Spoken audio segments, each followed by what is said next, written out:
I was going back and forth on whether or not I wanted to film this in time lapse or not. Time lapse seemed too fast and regular speed seemed too slow for just a quick little video. I decided on a compromise. Typically I do this each posture for 10 breaths, which is roughly 30 to 45 seconds. You can set a timer if that makes you more comfortable, but I recommend using your breath. In this demo, I just do 3 to 5 breaths, depending. So start by laying on your stomach. Get your thumbs right around your nipples and just set up for a good plank position. Push into a plank, lift your sit bones, heels down, down dog. Relax your shoulder blades, which I'm not doing a great job of right here. I just lifted. Pedal out your feet if necessary. 5 breaths. This whole complex is a variation of a sun salutation, you know? We roll into plank and we hold here for 5 breaths. I should be extending my crown further and pressing my heels backwards.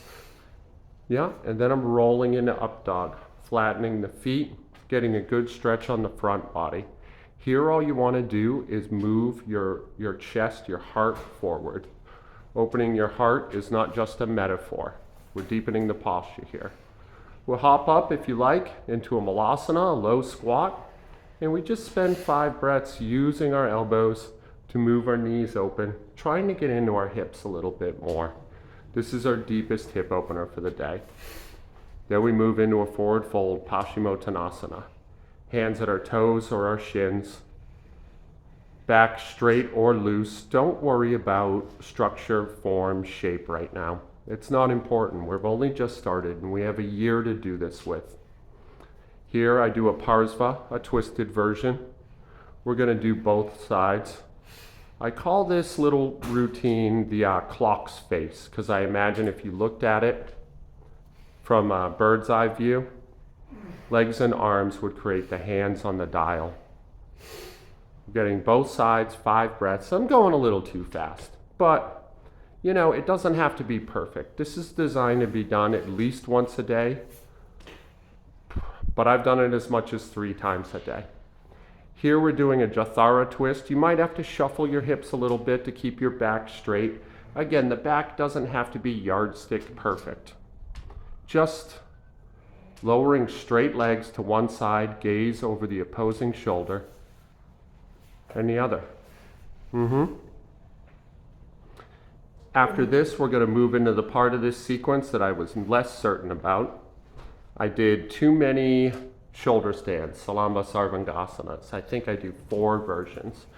That's the old Ashtangi in me. In Ashtanga primary series, we do 7, maybe even 8 shoulder stands.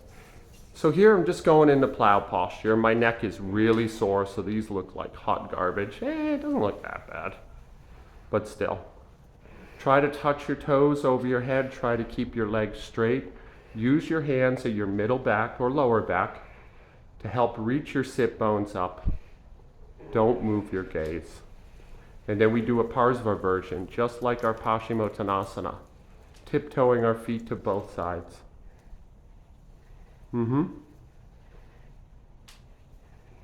Good. Yep. Heels once again moving in the opposing direction, legs using the heels to straighten the legs, grounding down through the toes. And then we do a little Upavishta Konasana, but on our shoulders. Grab your toes if you feel stable. If not, keep your hands at your lower back. Also, you don't have to do what I do. You know? If you watched last week's video, it was just about creating a movement practice. This is just like a suggestion. Here we have fish posture, Matsyendrasana. Crown of the head down, opening the heart again. Sit bones and crown touching, using the elbows as little breaks, and then a little Utthana Padasana. So after fish, we move into this, and this checks our fish posture. This makes sure our structures are good. And from here, I move into a little back bridge. Hands at the heels, strong through the glutes, pressing our quadriceps to the ceiling, interlacing the fingers underneath us and using that to press ourselves down. If that doesn't feel good for you, just keep your palms flat on the ground. You know, control your breath. Good. Good. And that's it. From here, I lay flat. I put my arms out in cactus arms. I try to draw my abdomen in, which I'm doing a really bad job of here. And I just work my scapulas a little bit. And we're done, guys. So that took me about 5 minutes. Typically at 10 breaths, it takes me 10. You know, and I would recommend 10 breaths. Here you want to take a little shavasana, a little corpse posture, practicing death, allowing our nervous system to incorporate our practice. And that's it. That's all I've been doing. That's how I'm restarting my yoga practice. I love you guys. Be good to each other. So that's the yoga practice. Very simple, very easy. Yours does not have to look like that. You can do completely wild postures. You can do vastly more advanced postures. The only rule I set was that you stay on the ground. Wow. I don't know if you can see that, but there's a massive hawk up there. Looks like it could swoop down and carry me away. We're starting like a baby who's just learning to crawl, you know? That's of course just a metaphor. But we don't want to come off the ground, you know? We want to just move our body on the ground. Why? Because it's really safe, you know? The chances of you getting into any real trouble on all fours or biting off more than you can chew, pretty low. Not impossible, but it's low, you know? And that's a good way to build in a safeguard without you really having to think about it too hard. I mentioned I was going to talk about Wim Hof throughout the week, and certainly I would like to do that, but I'm having a little bit of crisis at home right now, and I just don't have the time to do a really good deep dive. If you search it on YouTube, it is a very simple, very easy practice. In yoga, we have 8 limbs, 8 steps. The first 4, for our purposes right now, the most important, the yamas, the niyamas. These are our rules of conduct, how we treat ourselves and how we treat other people. Asana, that's the physical practice. And pranayama, that's breath practice. To a degree, if you're breathing in and out through the nose, and we'll talk about Ujjayi breath too later, you're already practicing pranayama. But I would recommend some breath work, even box breathing, to help you discipline your breath a little bit. The breath is our gate for our internal and external worlds, you know? They tie the efforts of our yamas and niyamas together. And we're going to talk about those too. Don't get bogged down with this.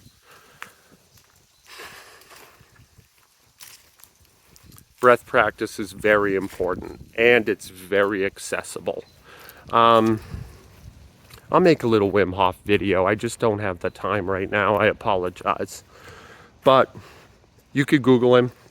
You could follow it. You're basically practicing breath holds. Why I favor Wim Hof, and this is really the only reason, is it is incredibly simple and easy to learn. And it advances progressively with you better than virtually any other breath practice. So yeah, that's it. I gotta go be a good friend now, which there are harder things and more unfortunate things that one could do in life. So, like I already said, I love you guys. Be good to each other. Sorry this video is a little amateurish and a little rushed, but also that's how they're gonna be, you know? I don't think a super slick studio-like yoga practice on YouTube makes much sense. I might be alone in that, and I could easily be wrong, but that's what I'm going with. And yeah, I love you guys. Be good to each other. I know I already said that, but I want to say it again. I'll see you next week.